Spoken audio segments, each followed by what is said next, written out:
তাড়াতাড়ি কর মা, স্কুলে দেরি হয়ে যাবে। আম্মু, আজ আমি ক্লাসে প্রথম হব। পাশের ফ্ল্যাটের ভাড়াটিয়া সোহেল রানা। বাইরে স্বাভাবিক হলো মানুষ মনে হলেও। রামেসা, এদিকে আসো, তোমার জন্য চকলেট রেখেছি। সত্যি আঙ্কেল?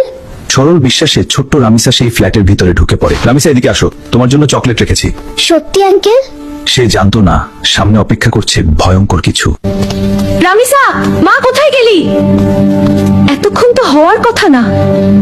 দরজার সামনে মেয়ের জুতা দেখে মায়ের বুক হঠাৎ কেঁপে উঠে, তার মনে ভয় ঢুকে যায়।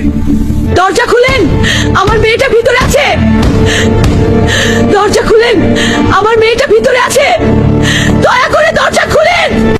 বাইরে মায়ের চিৎকার শুনে আতঙ্কে কাঁপতে থাকে ঘাতক। তারপর সে নেয় আরো ভয়ঙ্কর সিদ্ধান্ত। দরজা ভাঙেন, নিশ্চয়ই ভিতরে কিছু হয়েছে। এতক্ষণ দরজা খুলছে না কেন? কিছু একটা হয়েছে ভিতরে, এখনই ভাঙো। বাইরে মানুষের চিৎকার বাড়তেই থাকে, আর ভিতরে আতঙ্কে নিজের অপরাধ লুকানোর চেষ্টা করতে থাকে ঘাতক। সবাই দরজা ভাঙার চেষ্টা করার আগেই গ্রিল কেটে জানালা দিয়ে পালিয়ে যায় সোহেল রানা। কিন্তু তার স্ত্রী স্বপনা পালাতে পারেনি। জনতা তাকে আটকে পুলিশের হাতে তুলে দেয়।